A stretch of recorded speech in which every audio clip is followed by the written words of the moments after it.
If we take an open jar into space, to outer space, and close it once up, thereby filling it with the vacuum of space, what would happen if we bring it to Earth level atmosphere and even to the International Space Station? It would be the best vacuum we would have ever encountered on Earth, ever.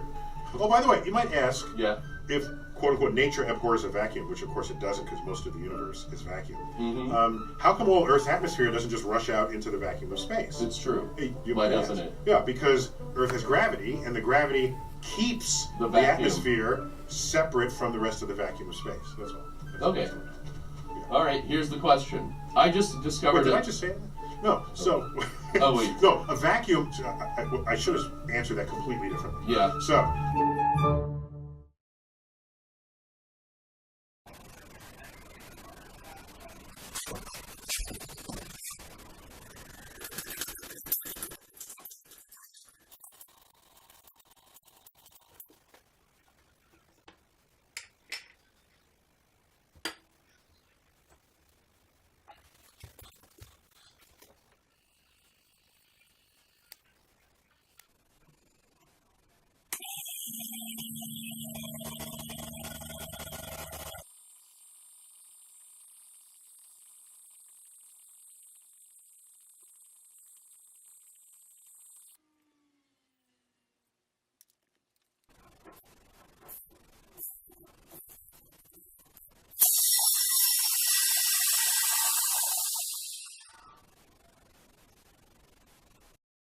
What pressures were present? Maximum end vacuum pressure 0.020 mbar. Refco rotary vane vacuum pump. Air pressure 1013.25 mbar. Beaker at ground level. The chamber starts at 1013.25 mbar and finishes at 0.020 mbar. Maximum vacuum. The pressure difference is 50,663 times. When the pump is switched on, the air pressure decreases and the liquid particles of water change to gas particles of water. The gas particles move randomly in all directions and will follow the second law of thermodynamics and immediately diffuse or spread out throughout the shape and volume of space defined by the material boundary of the container. This is a simplified description of the processes and the forces and energy involved. Remember, the downward force on the water droplets, termed by consensus as gravity, could not overcome the attractive forces between the water droplets and the side of the glass, which resulted in the water droplets remaining stationary. Both the combined strength of the attractive forces between the water droplets and the side of the glass and the downward force cannot prevent the water gas particles from leaving the open container when a decreased air pressure is produced. The average atmospheric pressure at sea level is 1013.25 mbar. The pressure in interstellar space is approximately 0.00000000000000133 mbar. Space is 0.000000000000133 mbar. Earth's atmosphere is 1013.25 mbar. The difference in pressure is 76 quintillion, 184 quadrillion, 210 trillion, 526 billion, 315,789,474 times. You know exactly what that means. The water in the chamber was under approximately 50,000 times less air pressure, 0.02 mbar, compared to when under normal atmospheric pressure, 1013.25 mbar. And you saw that the force of gravity cannot prevent the loss of water from the beaker.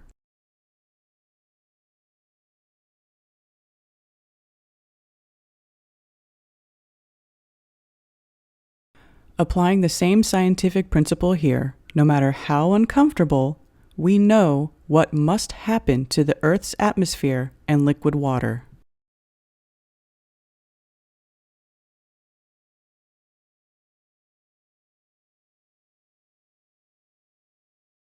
If a low-pressure region, such as space, existed next to our atmosphere, clouds would not be possible. The seas, oceans, rivers, lakes, and other water bodies would also not exist. We would not exist. Please check out the experiment for yourself. Do not take my word for it. First, go to your local school. The science department will have a vacuum chamber and pump. 2. Buy one. See below or look for a good deal on eBay, etc. Or 3. Contact the Action Lab on YouTube. They use their vacuum chamber to do many interesting observations. I know. There is nothing I can say. In my imagination, it was full of such potential and promise. Its existence is not supported by the scientific method and the known laws of science. Where does that leave us? Looks like there are a couple of options available. 1. Become a science denier and state that the second law of thermodynamics is incorrect, even though you cannot prove it is incorrect using the scientific method. 2. Smile awkwardly, ignore this evidence, and keep on believing in an ever-expanding universe, but don't think what it could possibly be expanding into. 3. Do the test for yourself and start a wondrous journey of self-learning and understanding. 4. Start asking difficult questions and be prepared for some difficult answers, or no answers whatsoever, and just more difficult questions. Where now? Now it gets interesting. The water under reduced air pressure observation. Dr. John D. in the kitchen. This video is dedicated to Nathan Oakley and the Flat Earth debate.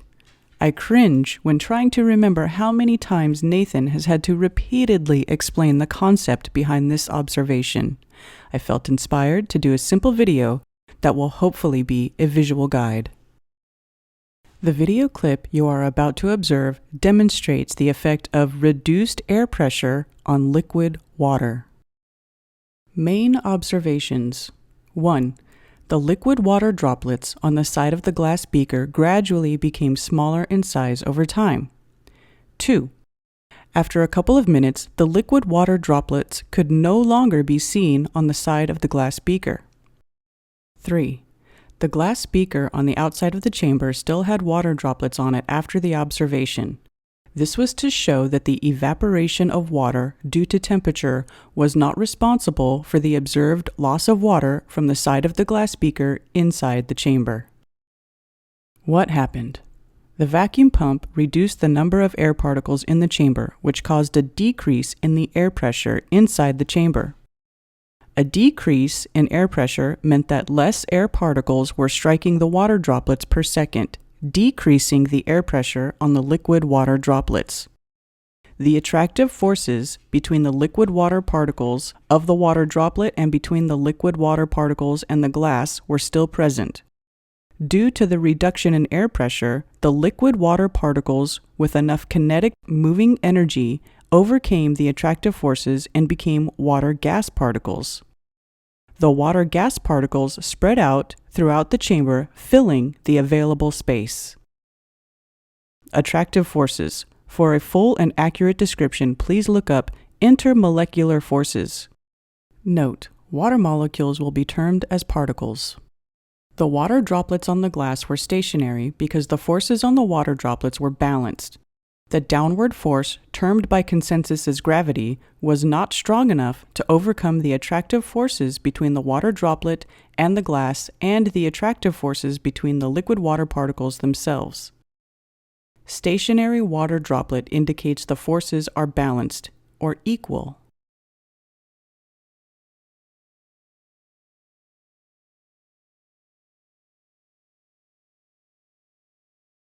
There are attractive forces between the water, H2O particles, in the water droplet.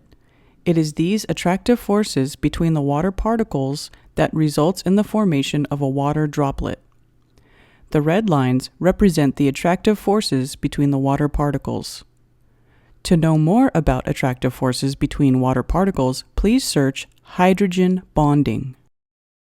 Although each liquid particle has kinetic moving energy and is moving and rotating, the kinetic energy possessed by the majority of liquid particles is insufficient for the particles to break free of the liquid water droplet and become gas particles. To gain an understanding of this concept, see the Maxwell-Boltzmann energy distribution for particles. To become a gas particle, a liquid water particle must possess enough kinetic energy to overcome the combined force of the attractive forces between the liquid water particles of the droplet and the force the air pressure exerts on the liquid water droplet. When the air pressure is reduced by the use of the vacuum pump, then the force the air pressure exerts on the liquid water droplet within the low-pressure chamber is decreased.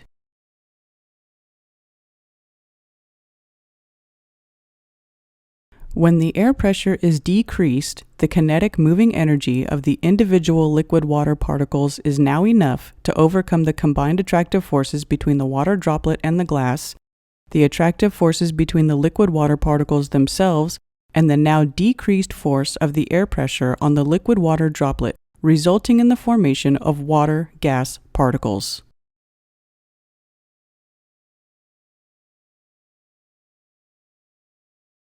In accordance with the second law of thermodynamics, the water-gas particles will diffuse, spread out, and fill the available space of the container.